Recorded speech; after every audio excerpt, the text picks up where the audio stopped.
I haven't spoken with either of you in some time. Haven't gotten your feelings about how things are going in.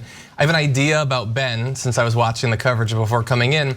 But based on what you're seeing so far, what are you thinking about the way this is likely to play itself out for the rest of the night and through the next few days? Who wants to go first? Adrienne, you want to go first? Well, gosh, my spirit's adequately broken with sadness regardless, just seeing how many people are voting for Trump, even though the votes are not fully counted yet, which is a good thing. But still, it really shows that our nation is pretty broken and that there's a lot of work to do. And I think that that is very disheartening.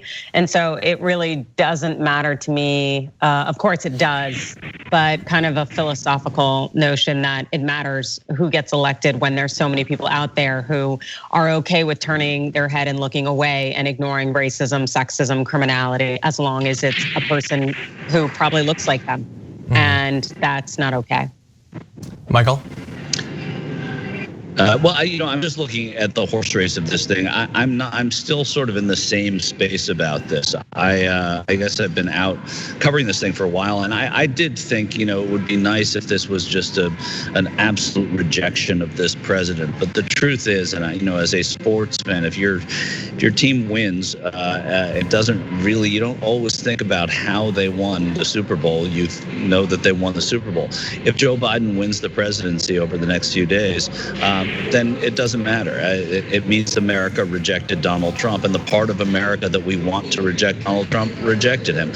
We're not there, and right now it doesn't look good or bad to me. I do think that Arizona was huge. If Arizona is a state that the Democrats win, and it looks like they have, some people have called it, some others haven't, some news organizations haven't, but what that means is that the Democrats can lose Pennsylvania, win Michigan and Wisconsin, and Joe Biden is the president. And I'm assuming a one district electoral vote in Nebraska there. If that happens, let's say they win Pennsylvania, it means they can lose Michigan or Wisconsin, and they don't even need that one electoral vote in Nebraska. And that's assuming North Carolina, Florida, Ohio, and I'm talking horse race stuff here because that's what this is tonight. This is not about all of the issues and all of the things we can think about for the next year, whether Biden wins or Trump wins. But if this happens, then we don't think about anything else other than Donald Trump has to give a concession speech. And that will be what the headline is. Right now, though, we're not there. We're where we were in 2016. We're waiting for these votes. One thing that's really important, which I'm sure you guys have covered tonight, is that Pennsylvania, Michigan, and Wisconsin count in reverse of how Florida counted today. So all of their absentee ballots are waiting. There are 1 million ballots, over 1 million ballots in the state of Pennsylvania where I am now.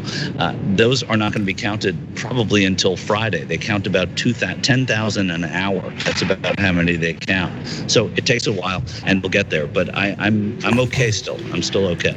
I think it's important for people to remember that if in Michael's scenario, first of all, the crazy thing about America is that if Biden wins the district in Nebraska or the district in Maine or both, and loses Pennsylvania, and then he's up 270 to 268 or 271 to 267. Then first of all, we have to hope that there aren't faithless electors, right? And then that legal challenge. We're a crazy country. But the other thing is if Joe Biden ends up winning, if he wins Pennsylvania, or let's say he doesn't, but Joe Biden is still and wins in Wisconsin and Michigan and runs up the score in California and Oregon and Washington, he's gonna win the popular vote by probably at least 5 points, maybe 6 points, right? Maybe 7 points. And no matter how close the Electoral College is, what people will focus on when all is said and done is that Joe Biden won, if this holds true, by 8 million votes, right? By 5-6% at 8 million votes.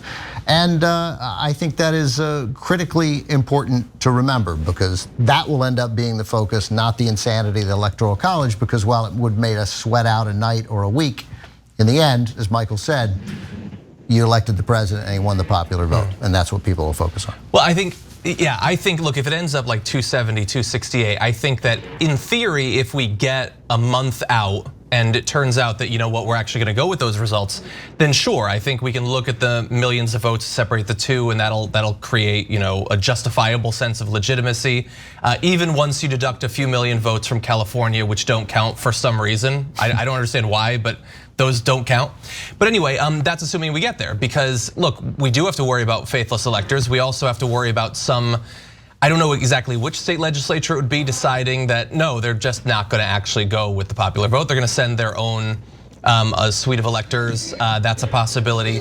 Pennsylvania is going to be counting over the next 5 days. And look, as much as I love Cenk, I feel like at a variety of times throughout today's coverage, he has forgotten about the fact that the way Pennsylvania is playing out, we knew exactly that it was going to go this way. We don't know exactly where it's going to end up, but we knew that it was likely that Donald Trump was not only going to appear to be up on election night, but potentially up by quite a bit. About a week ago, we did a video on the damage report where we used sample numbers. I think that 538 was throwing around, and we showed the massive shift that could happen day of to a couple days later. It could be a swing of 15 or more points.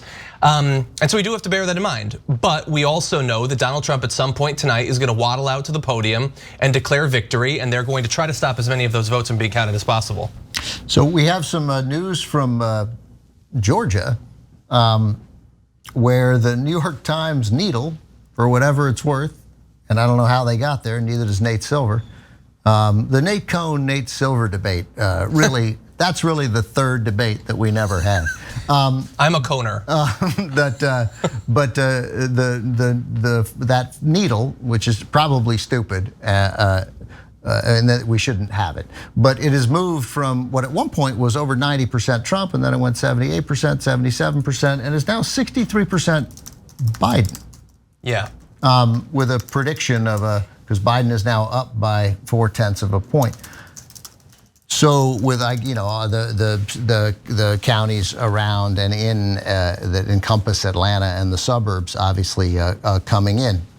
So if he wins Georgia and Arizona, well then the frustration of the early part of the night was just that, or early frustration, because you were down 13-0 in the first quarter, but then you went into the fourth quarter up 24-13.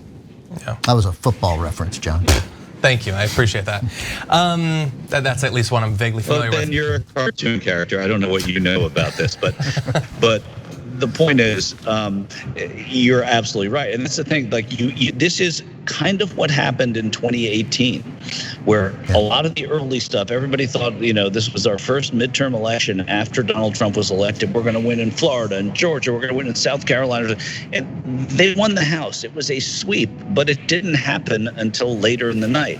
It's not going to be that same kind of a monumental victory, but you'll remember Democrats being Democrats. The day after, they were saying, well, it didn't really feel as good as I wanted it to feel. Yeah. They won the House of Representatives. It's a perfect example of how, if this does go into the Democrats' favor later on, it's a perfect example of how that is the most important thing. Winning the House, playing defense against Donald Trump, winning the White House, and then having a new agenda, even if you don't win the Senate. Yeah, I want to agree with Adrienne, though, that look, if 6 months from now he won, and he won by 20 votes or 10 votes or whatever, electoral college votes, he won, sure. But man, it really would have meant something after the last 4 years, after the 2016 campaign, after this year, to really have something massive. Turnout that we haven't seen in more than a half a century, and just all of America, aside from those owning red hats, coming out and saying no. Like we've reached that line and we've crossed it. I don't know exactly who, for each individual, what it was, if it was the kids in cages, if it was whatever. But we're not going to have that even if Biden wins. And in terms of his ability to do further damage, as the essentially unchecked most powerful person in the world, we'll have gotten rid of a lot of that. But not having his movement be rejected, knowing that they're still lurking out there, that they didn't have a problem with the racism, they didn't even have a problem with him doing everything he could to kill them. It's not a place I want to be at as a country. I was naive enough even at this point to wake up and think that that would be rejected. And maybe it will in the ultimate sense, but not in the overwhelming sense that would have sent a strong signal around the world that that's not who we are. It still sort of seems like that's kind of who we are, even if Biden wins. Yep, it definitely does seem it's very much who we are. And unfortunately, I think we have to recognize that and actually do something about it, because clearly nothing's changed. And there are people who are looking to preserve the racism, the sexism, the classism, the criminality, and make sure that they are still entitled to have access to those things, to make sure that people are subjugated and beneath them, and to preserve that sense of supremacy and I'm better than you. And it's very divisive and it's very unfortunate, especially since these people are part of the 99% and many of them are struggling. Yet it means more to them to hold on to that than to reach out and grab an opportunity to do better and have opportunities for themselves, their family, to have better health care, better chances. But hey, that's what they prefer over anything. And that is very scary. Yeah, well, to do that, you're gonna have to have better messaging, better candidates, with bigger, bolder ideas than let's bring the country together. That's what I would have done. I get why Joe Biden did it. He was the perfect candidate to do that in this time. But the anecdotal stories irritate me more than anything in the election season. I saw a bunch of Biden signs in Westchester County, whatever. Don't care. Not interested. Doesn't matter. Now, I was talking to some young people, and that's the best kind of story, by the way. They didn't care. Like, they did not feel that either party had any interest in them. And I think it's fair to say that there are a lot of young people who felt this way. They had just turned 18, these kids. So I think that somehow, if that's gonna happen, Adrienne, if we're gonna get people to recognize it, that message has to be spread in a different manner than Democrats are comfortable doing it, unless they get a person with magic potion, right? Unless they stumble on another Barack Obama, this guy who entered the room and lit it up and was magnetic, right? And gifted politically in so many ways. Short of that, they got to convey this message better and get people, if they want that young turnout, which will overwhelmingly be Democrat, to get behind them. And I think win or lose, that's the soul searching that is necessary and unlikely to happen. Yeah. Right, that won't happen. I mean, when they dissect this election, they're going to look at Florida. They're going to look at socialism. They're going to see that Cubans, Colombians, and Venezuelans don't just vote Democrats because you think they're going to vote Democratic. They're going to look at some of these industrial states and realize why white union workers really are fine voting for this guy. And then they're going to examine the cult of personality, which we probably won't have again for quite a while with Donald Trump. These people that bought into it, like it, and want to own the libs. I mean, that's a real thing. We make fun of that whole thing, owning the libs, but it's real. And there are people that just like Donald Trump because of who he beats if he wins. And I think that's important too. But again, to me, it's these things don't matter right now.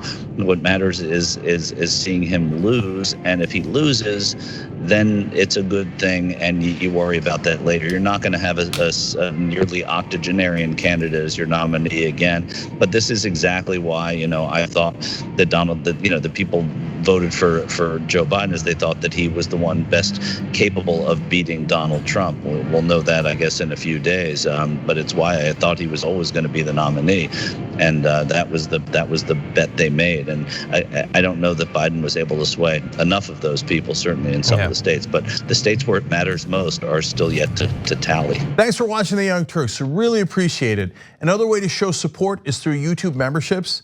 You'll get to interact with us more. There's live chat emojis, badges. You've got emojis of me, Anna, John, JR. So those are super fun. But you also get playback of our exclusive member-only shows and specials right after they air. So all of that, all you gotta do is click that join button right underneath the video. Thank you.